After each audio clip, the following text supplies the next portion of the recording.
Hey now, welcome to Random Movie Club. I'm your host, Rob Logan. In each episode, I sit down with a co-host to discuss any movie of their choosing. The only qualification is that the movie is available to watch at home on DVD, Blu-ray, or digital. Before you listen to this show, I highly recommend that you watch the movie we're going to talk about, because we're going to spoil everything.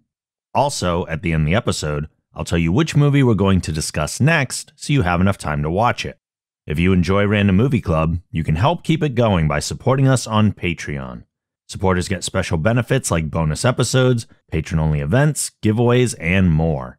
Show your support for Random Movie Club and the Geek Generation by visiting our Patreon campaign at thegeekgeneration.com/support. On this episode, I'll be discussing Memento with MopGarden. Let's roll the film. Memento was released in 2000 from director Christopher Nolan.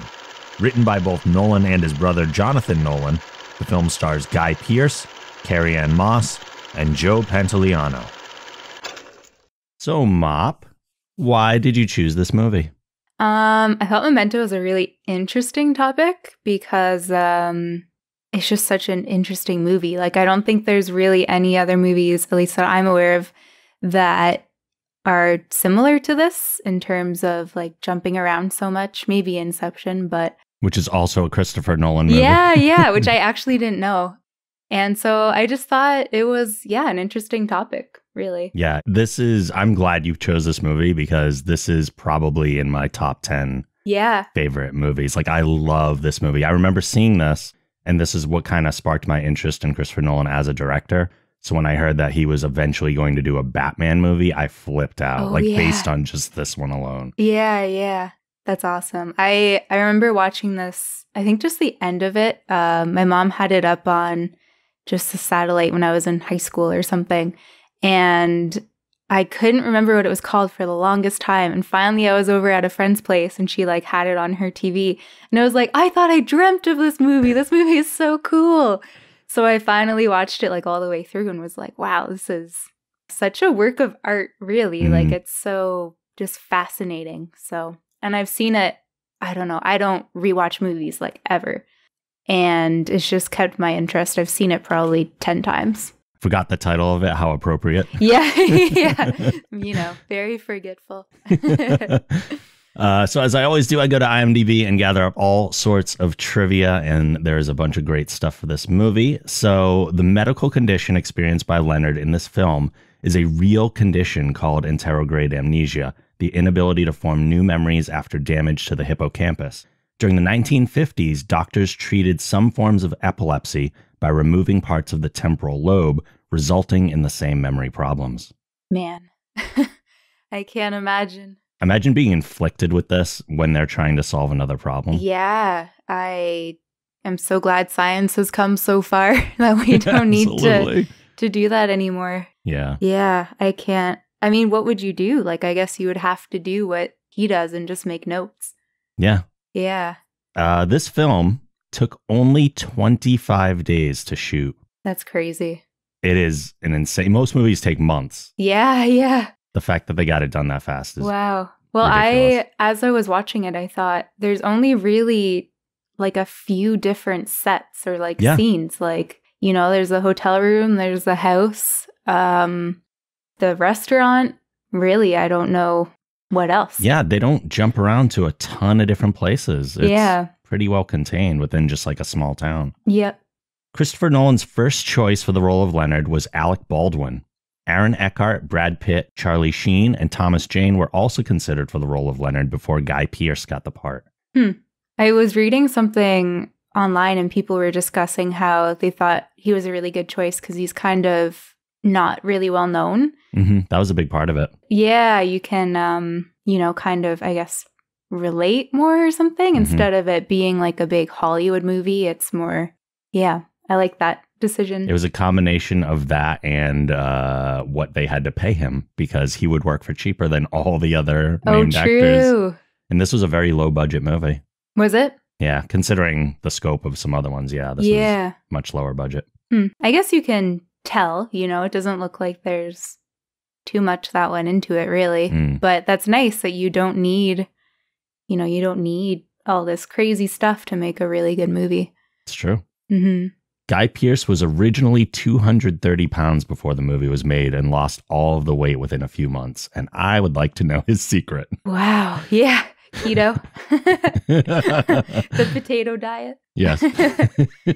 I actually saw during one scene, you can see his ribs like so clearly. Yeah. I was like, oh man. Yeah, he's real thin in this. Yeah. Many of Leonard's unique voiceovers were improvised by Guy Pearce. Likewise, all of the dialogue in black and white sequences that feature Sammy was also improvised. Wow. So that wasn't scripted at all. They had like a basic outline of how the scene would kind of go, and they just came up with their dialogue on the spot. That's crazy. That does not seem like real. Because it seems to flow just so well. It also doesn't seem like Christopher Nolan's way of doing things, really. Yeah. He's usually a very rigid guy. Yeah, that's so true. Probably a nice project for him. Yeah. Stephen Tobolowsky, who played Sammy, has stated that during his audition for Sammy, he had mentioned to Christopher Nolan that he had experienced amnesia personally. A few years earlier, he was given an experimental painkiller that induced amnesia for a surgery he had undergone. Tobolowsky said it may have helped him get the part because no other actor would likely have his first-hand experience. That's crazy. Although I wonder, is having amnesia experience? Because... Would you remember it? Oh, that's such a good point. Yeah. I mean, I guess he strange. would remember not being able to remember. Right, which is scary. But I think we all have that in some way. I mean, if you've ever had surgery of any kind and been put under anesthesia, that's kind of like a form of amnesia. Yeah. You don't remember being there, I guess. Mm. Yeah, very true. Because in the movie, he does remember that he doesn't remember. You know, he introduces himself and goes, you see, I have this condition. So, yeah. Interesting. Ashley Judd, Famke Janssen, and Angelina Jolie were considered for the role of Natalie. After being impressed by Carrie-Anne Moss's performance as Trinity in The Matrix, producer Jennifer Todd suggested her for the part of Natalie. While Mary McCormick lobbied for the role, Christopher Nolan decided to cast Moss, saying she added an enormous amount to the role of Natalie that wasn't on the page. Yeah, she was great. She was really good in this, yeah. In that scene where she really gets up in his face, I was like, whoa. That and when she comes out of the car. It's like, the Jimmy look on her beat me up. face. Yes. Yeah. Perfect. The line she delivers there are done so well. It's unbelievable. Yeah, for sure.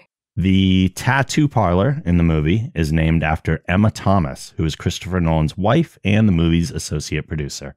Oh, that's nice. Yeah. Yeah, I like when people do little things like that in films. Nice touches. Yeah.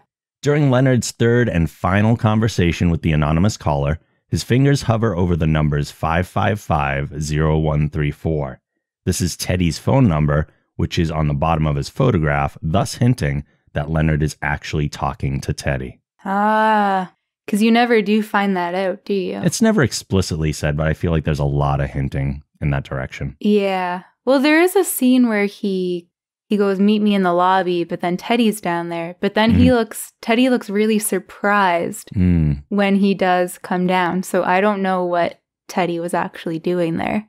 And you got to wonder, is that part of Teddy's act? Because he knows the deal and it's so all over true. the place. It's hard to interpret everything.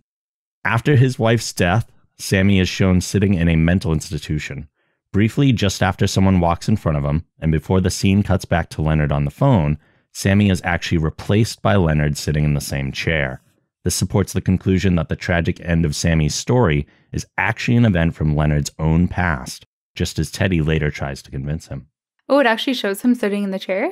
There's a really quick flash when Sammy's like looking at all the people walking by, kind of doing that look of recognition as Leonard talks about it.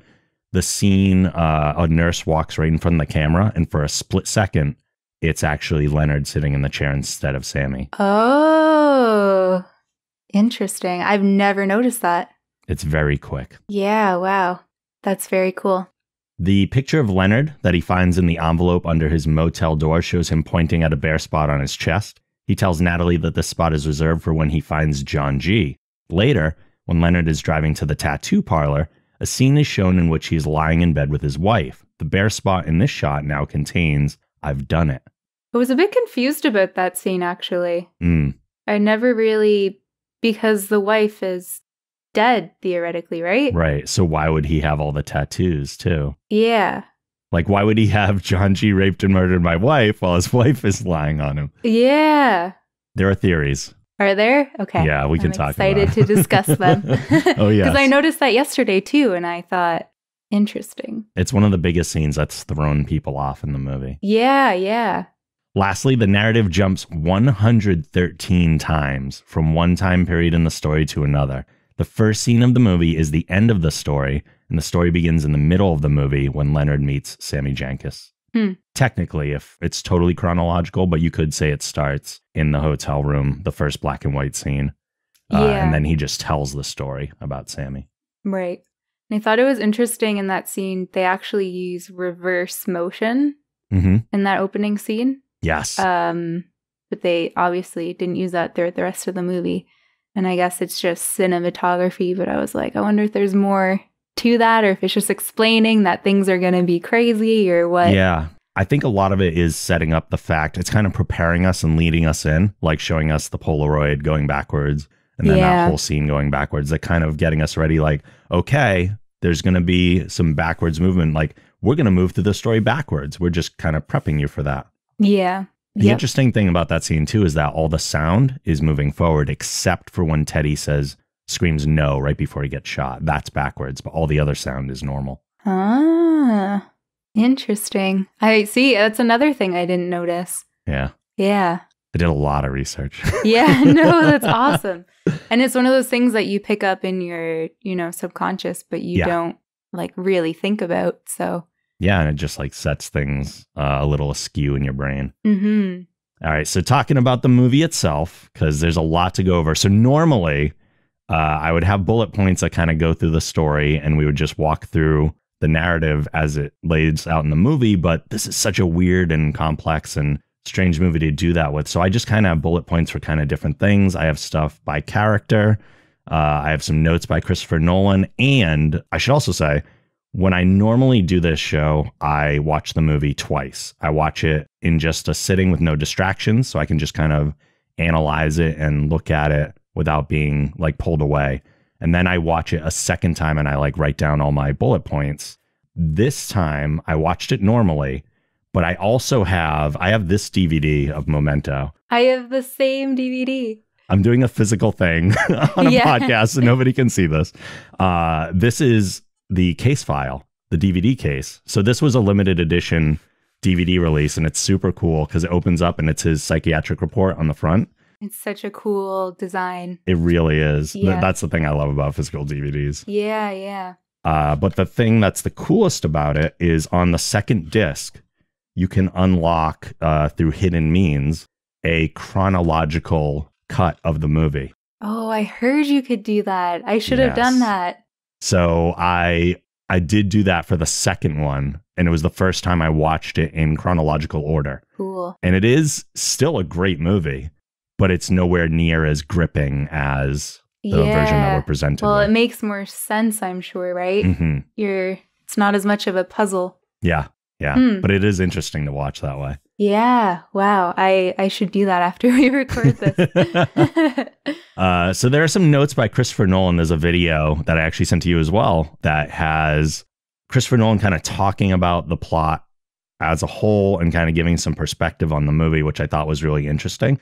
One of the things he said is that everything in the color scenes is subjective. Those are all from Leonard's point of view, and we are in his head getting the information as he presents it to us. Yeah. On the other side, the black and white scenes are all objective, at least to begin with, and now we're in the role of an observer. So the black and white scenes towards the start of the movie, we can take as is and kind of say, okay, there's no interpretation being done here.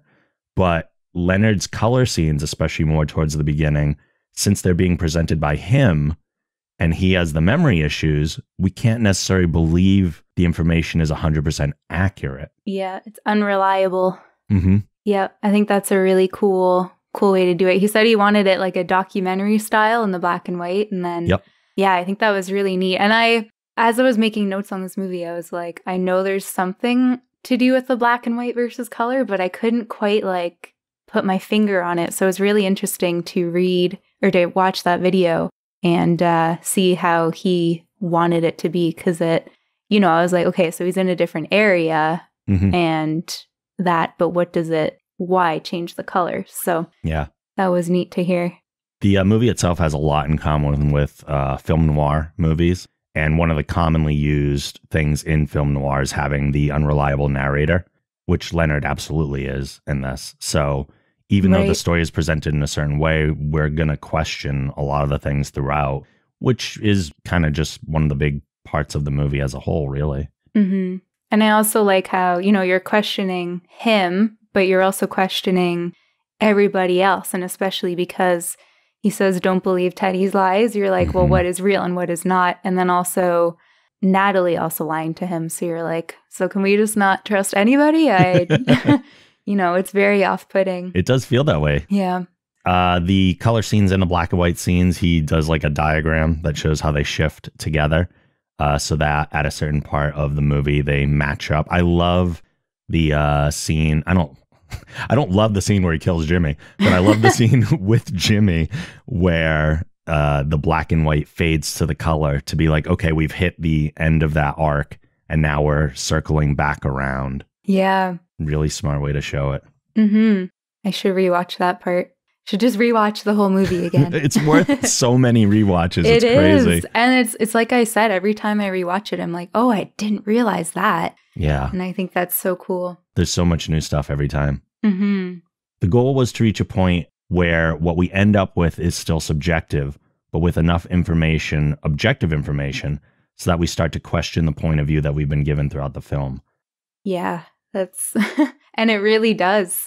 It really, really does. Because and he's even, that's the end of the movie. He purposely messes up something for him, even when he knows it's not true, just to, so you're like, well, how can we trust anything you've written or any tattoos or anything because you're messing up things on purpose? Yeah, he's breaking his own system. So if his system doesn't work, but we've relied on his system for our judgment, then what does our judgment mean if his judgment isn't? It's just like... So you never know what is real and what's not. So I guess maybe the black and white is also to provide you those solid hints, like you said. But even that, because you never figure out who he's talking to. No, so not explicitly, at least. Yeah. So even that is not like a real factual thing. So. Yeah. So there are kind of three main characters in the movie. We get Leonard, we get Teddy, and we get Natalie. So if we break them down a little bit, and they're also, you could call Sammy a character kind of, and some of the other side characters, but those are like the three kind of tentpoles of the movie. So like we said before, Leonard suffers from Anterograde Amnesia, and as a result loses his short-term memory after a varying amount of time. It seems to be, at least it feels like the more stressed he is, the shorter that time period is before his memory starts to fade, if he's like trying to hold on to it too much. Yeah, and that scene where she hides the pens and he's freaking out and he loses it very quick. She's very good, I should say, at knowing when his memory is fading, even when she first meets him, like in the bar, I wonder how long she actually waited before giving him the beer. Yeah, I was thinking about that, because sometimes his memories last a long time, and sometimes, they drop, like when he's mid-running away from, I forget the guy's name, but while he's running from the guy with the gun. Oh, Dodd, yeah. Yeah, he loses his memory right when he's running. Then he kind of is like, oh, who's this guy? I love that scene, yeah. Yeah. Oh, I'm chasing this guy. Oh, wait, nope, he's chasing me. He's chasing me, yep. Yeah, I can't imagine how. The other thing, too, is like, how is he allowed to have a license? Yeah. Because what happens if that happens while he's driving? He goes, where am I going? Yeah. Yeah. Or like, so true. If like, how did he know he was driving? And all of a sudden he's in a car with his foot on the gas. What does your body do in that situation? Yeah. I don't know. That would be interesting to find out. Just take his license away immediately. Yeah. You would think it would be kind of a jolt, because there's something happening in your brain. There would be some kind of disruption in what you're doing, you would think. Yeah. The film itself is presented in the best possible way to show the events from Leonard's perspective. They play out in those scenes that take place between the memory losses in reverse order, so we don't we don't get to know the stuff that Leonard doesn't know at the time he's telling us about the current stuff. My brain hurts. Because how do you cinematically show that kind of amnesia? And this is like the only way. Yeah. And it really is immersive. Like, it really does make you feel like I don't know what's happening, you know? And does it, when you watch it in chronological order, do you still feel that way? A little bit, but not nearly as much. Yeah. There are still mysteries, but it's nothing is like, we don't get the character turns that we do, because the characters as we're introduced to them are the final version of that character. Whereas in the theatrical cut, we see the version that they wanted to show Leonard, and then we see more about their backstory and their motivations for treating him the way that they're treating him. Yeah, that's so true. That's so true. Because that scene where he drives up in the car that he has taken, and Natalie goes, hey, Dodd. And then she looks in, and you're like, oh, okay, well, what, who is this girl? But like, then you're like, oh, it's her. And then you kind of realize why she's so mean to him. Yeah, because he's in her boyfriend's car wearing her boyfriend's clothes. Yeah, but at first you're like, this girl's so lovely, like taking care of him. Yeah. And it's crazy to see that unravel. So I feel like if you watch that in the right time, it would be such a different experience. Oh, absolutely. It is. Yeah. One of the most satisfying things about the movie too, though, because of the setup, the way it's doing is every like color scene we get is a mini cliffhanger. And then when it goes to the next scene and it comes back around and it loops and connects, it's like, oh, that's the answer to that question. So every time we're like, here's a new question. Oh, but here's the answer to that last question. Here's a new question. And it's just like those little moments of satisfying our curiosity over and over again. That's such a good point. Yeah. I really like how they kind of like show you the question that you had in the beginning again before they tell you the answer as well. So it kind of, if you know what I mean, like how the one scene ends with her, or begins, I guess, with her opening her car door, Natalie. And then you're like, oh, okay, so she just got home and now she's coming in the house. Yeah. But then that one ends the next scene. I guess it's kind of reverse what I was just saying, but it, they always answer the question or reverse throughout the whole movie. They give us the new context. They alternate those little connecting snippets. Yeah. And that's a little bit of the repetition, the conditioning that reflects what Leonard does on a daily basis, like conditioning himself through repetition and stuff like that. So true. Yeah. Poor guy. During the black and white scenes, Leonard takes a phone call from a mystery person and basically explains his condition and his memory of Sammy Jenkins. I think we can safely assume that that's Teddy, because I don't know who else it could possibly be. Yeah. What if it... I'm trying to think about any other possible characters. Because one, they would have to know about his condition.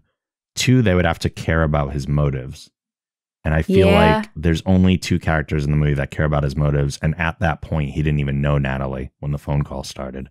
Yeah. What is the purpose of Dodd? Like, why does he first come in? So Dodd is Jimmy's friend. And Jimmy was bringing money to the warehouse. Jimmy was bringing money to the warehouse to give to Teddy to pay him off, I think. And then Dodd knew about the monetary exchange. So when Jimmy disappears, Dodd blames Teddy. And now he's going after... I don't know if Teddy was going to pay Dodd. There's money going on.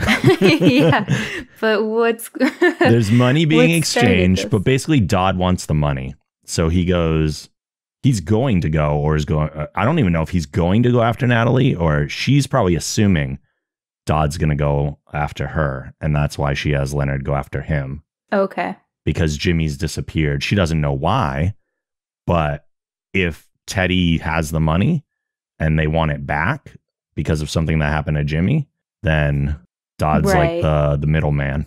Right. So she just knows something kind of sketchy is going on and just wants to deal with it. Okay. And there's like $200,000 hanging in limbo, and Dodd and Teddy are the only other people in the equation. Right. So I was just thinking, what was the purpose of Dodd? Maybe he was on the phone, but that doesn't make any sense. Yeah, and he wouldn't have known. Actually, he did, because he recognized Leonard when he goes next to the car, and I believe calls him Memory Man or something to that extent. Like, we know that Leonard has met Jimmy before because he has a moment of recognition when he sees him, and he says Sammy to him right before he gets killed. He was like, well, how does he know about Sammy? Right. Because to Leonard, this is the first time he saw Jimmy. Huh. My brain hurts. I know. It's one of those movies. It is. It really is. So Leonard uses the notes, the tattoos, the routine conditioning to function on a daily basis, believing that trusting his handwriting and the facts is the only way to keep things straight. And I found it interesting that there are, like, the tattoos change in appearance based on, I think, who the tattoo artist is and stuff like that. Sometimes he gives himself tattoos, which he usually does in his own, like, handwriting. But, like, all the notes he writes himself are always uppercase. And I only noticed 2, like, lowercase things in the movie. One is when he writes down the note about Natalie that Teddy tells him to. Not to trust her. And it's very obviously not his writing, right? Right. And he's like, he writes it in lowercase, I think, because he's like, oh, I'm not going to keep that. I don't want to think that that's actually true. But the other thing that's in lowercase, which I found interesting, was where it says, remember Sammy Jenkins on his hand. So was there a subconscious thought there that, like, Sammy Jenkins' story might not be as true as I think it is? Right. Well, maybe he did lowercase to remember Sammy, but also I know that this was actually, me, and I want to remember my past, or to kind of instigate those memories a little bit. Yeah. I know there's just so many little things. Like, I don't even know if that actually means anything. I'm just speculating. I'm sure it was purposeful because, you don't just write everything in a movie in all caps and then have that. And they also, now that you mention it, they zoom in on that a lot. And he kind of, like, rubs it a lot and stuff. So yeah, he thinks it's like dirt or something. Yeah. I didn't notice that either. You're so observational. Like, he might not remember that he has that tattoo. So every time he sees it, he's like, oh, what is this? Is this a smudge on my hand? Then realizes that it's words. Yeah. That's very interesting. Do you think that Sammy was real? Yes. Or do you? Yeah. I kind of believe Teddy. Most of what Teddy says. I think that Leonard did meet Sammy at some point. Sammy was a con man. I don't know whether the condition was real or not for Sammy, but I believe that Leonard's wife was the one that got the insulin injections from Leonard, putting her into the comatose state.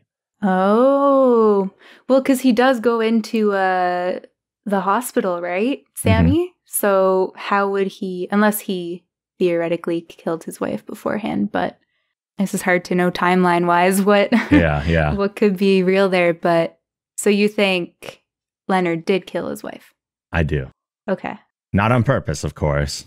So to talk about Sammy Jenkins' story a little bit, to kind of give this context, Leonard explains at one point that he investigated Sammy Jenkins, who also suffered from Anterograde Amnesia.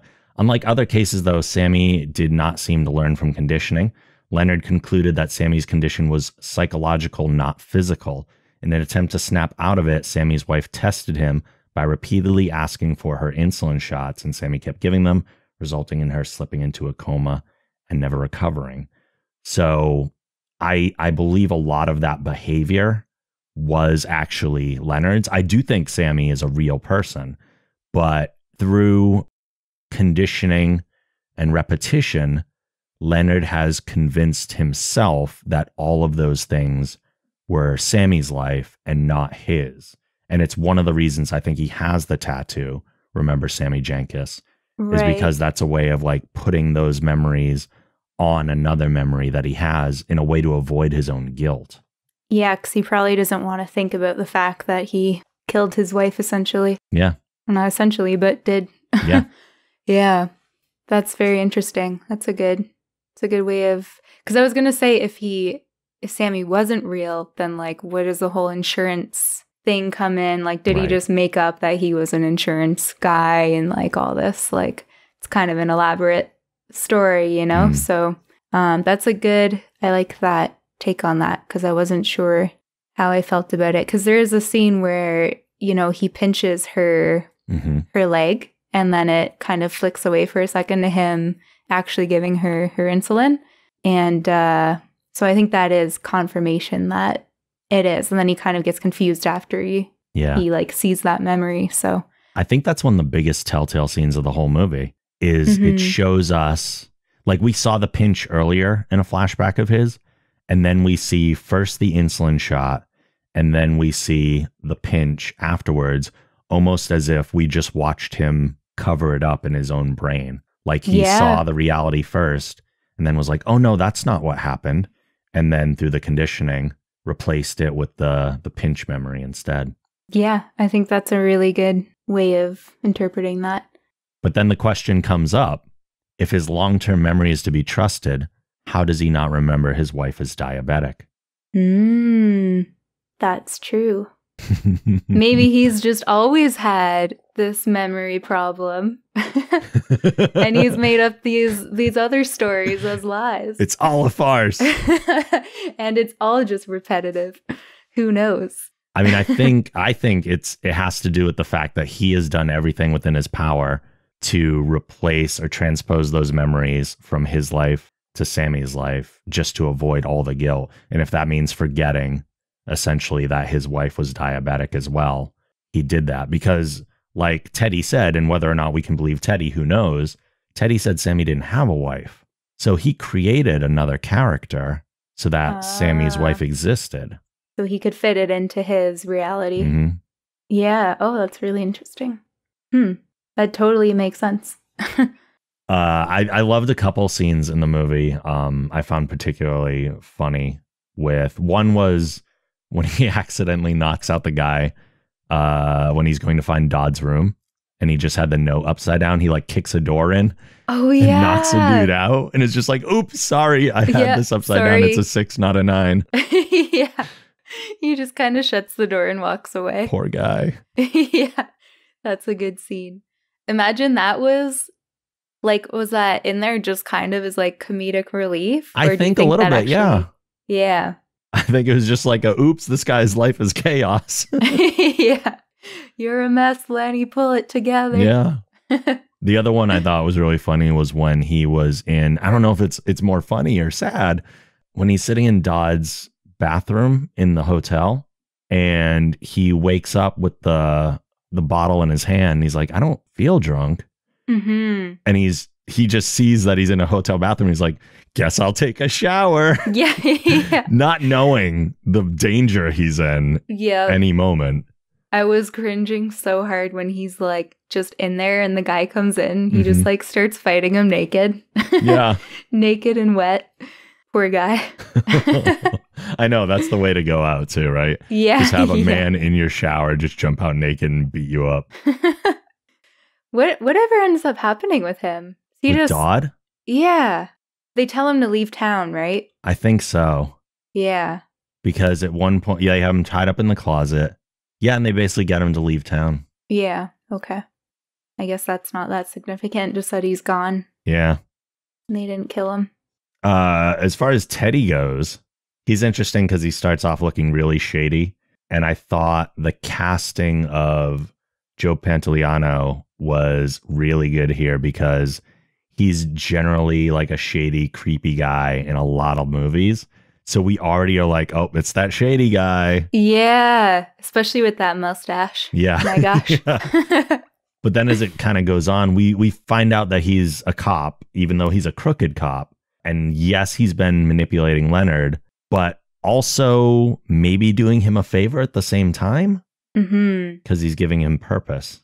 Yeah, and he says that he was the one there that helped him to find the real killer and like help him actually kill him. So I still don't know that I fully trust Teddy at the end of the movie. And I don't think you're supposed to. Yeah, he feels strange. And there's that, that scene at the end where he's explaining everything, and it does feel very open and honest. And, because he says, I'm a John G, Mm-hmm. So it does feel like he's explaining the movie, I guess, but I still don't believe it. Yeah. And him just randomly being at the hotels sometimes and like popping into his car randomly. It's basically like he's just tailing him everywhere. Yeah. Feels wrong still. Yeah. Leonard's very much his like tool to accomplish whatever he needs to. Yeah. I read somewhere online that some people actually think that Teddy was the second attacker. I heard that too. Yeah, I don't know if I totally buy that theory. Yeah. Because I thought it was interesting because, he's like, I want to set this guy off my trails so he doesn't think it's me, and in the hopes that he will think that he killed the one guy and that there's only one. And then, like, in the end, there's justice because he actually dies. Yeah. So that's kind of an interesting idea. Yeah. One way to look at it, I guess. It's true. Because they do kind of focus on the second attacker. They do. But they never really bring conclusion to that story. So yeah, we have to trust Teddy in that moment that he actually got the real John G at a certain point, and then what Teddy says is true.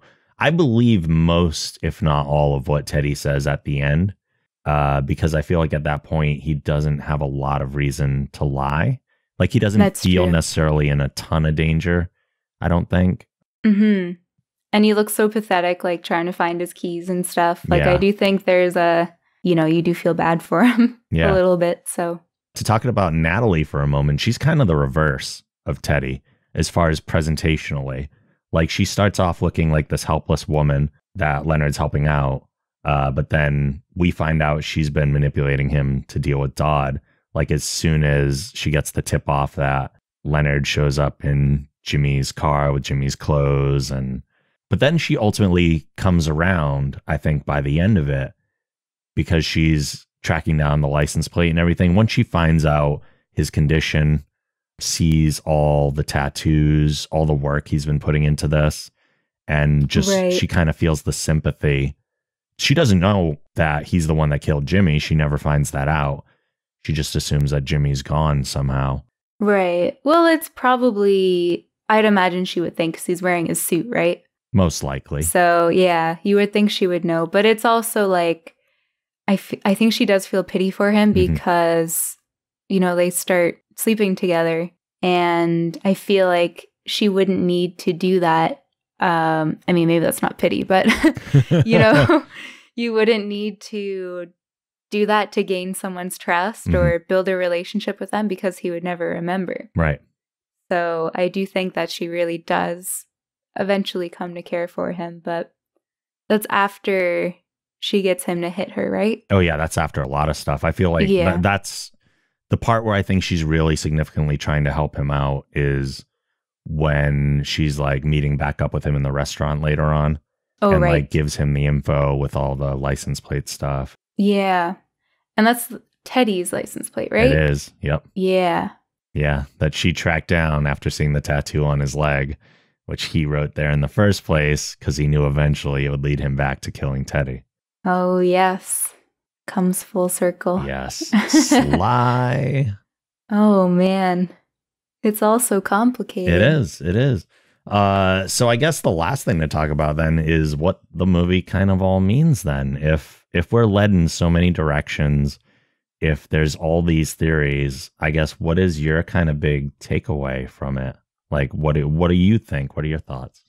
I really don't know. Like, I don't know if it really has any, meaning, but I feel like Nolan always like has kind of like meanings to things. He does, but he also loves ambiguity. Yeah, yeah. So I don't know. I love just the complexity of everything, I just, we've been talking and I still don't know that I fully understand. Yeah. So I just think it's really, really cool. Again, I've seen it so many times and I still my mind is blown. This time, actually, I hadn't seen it for quite a while. Yeah. And as I was watching it, I was like, oh my God, he's gonna be Sammy. This is crazy. And then like as it went on, I was like, I've seen this so many times. How did I forget that this is the kind of what's implied? But yeah, I even wrote it in my notes. I was like, is Sammy Leonard ? I think that's the initial theory most people jump to. Mm-hmm. Because it seems like they are setting that up in a certain way, especially when they do the flash to show him sitting in the mental institution really quick. Yeah. Yeah, no, it's very interesting. I do have a quote from Christopher Nolan here. If you want me to, I just took this from IMDb, but he said, I believe the answers are all there in the film, but the terms of the storytelling deliberately prevent people from finding them. If you watch the film and abandon your conventional desire for absolute truth and the confirmation of absolute truth that most films provide you with, then you can find all the answers you're looking for. As far as I'm concerned, my view is very much in the film. The answers are all there for the attentive viewer, but the terms of the storytelling prevent me from being able to give the audience absolute confirmation. And that's the point. And I thought that was even that is very like, you know, what? He's right, though. Like, that's the point. Like, there's so many people that have so many interpretations of this movie. We don't know who we can fully trust. And that's what Nolan's saying. Like, I can't tell you because you shouldn't trust me either. Like, I have the answer, but I don't want you to trust in this one line of thinking. Mm-hmm. Yeah. And I thought that was really good. I kind of read that and was like, oh my gosh. Yeah. Just tell me. But yeah, so what do you think? I think that, one, we're not meant to completely know who's telling the truth and who isn't. I think that's just a mechanic of the movie. In a way, it's not necessarily that the movie's a metaphor. It's that the movie presents the idea that memories are not fact.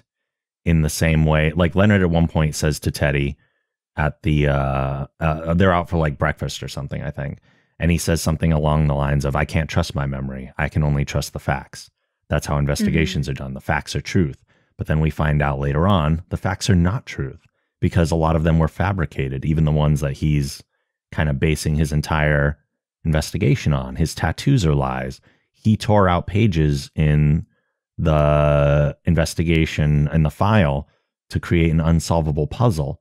So he's not even aware of the fact that he's created the lies that he's interpreting as truths.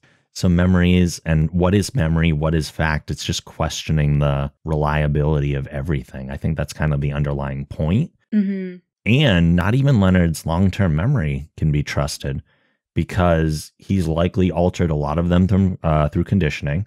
And then even just as being a human being, we all kind of adapt and change our long-term memories over time. We can't trust all of our long-term memories because that's just the state of how they work. Absolutely. They change, they adapt. So, and how you interpret things change so much as well, like as you go through your life. So like with him finding out these new memories, I'm sure he interprets things differently. And they do at one point really focus on conditioning. So like, you know, I do think he has conditioned himself to change those to, you know, give him a happier life. Yeah. Yeah. He just continues to give himself purpose. Although you got to wonder what's going to happen after Teddy. Because now he has fact number 6 tattooed on his leg, which can never be satisfied again. The license plate number. Unless another John G happens to own that license plate number, which is just unlikely. That's very true. So that might be the end of the cycle. Yeah, yep. That's a good point. Hopefully it is. Hopefully. The poor guy. So just keep killing people all over the place. Yeah. Well, we did it. That's Memento. Before we wrap things up, please tell people where they can find you on the internet. I stream full-time on Twitch. My name is MopGarden, so twitch.tv/MopGarden. And all my social medias, Instagram, Twitter, and everything is that as well. Easiest way to do it. Yes. Well, thank you for joining me for this episode. Again, I love this movie, and it was great to talk with you about it. Yeah, thank you so much for having me. I really enjoyed this. Random Movie Club is a production of the Geek Generation. If you like this show, be sure to check out our podcasts and videos at thegeekgeneration.com, plus our live streams at twitch.tv/thegeekgeneration. Don't forget, you can support Random Movie Club by visiting our Patreon campaign at thegeekgeneration.com/support. As always, thanks to Michael McLeod of Wolf's Den Music for our theme song. A link to his site can also be found on our site. Thanks for listening, and make sure you join us next time when we'll discuss Dragonheart. See you then.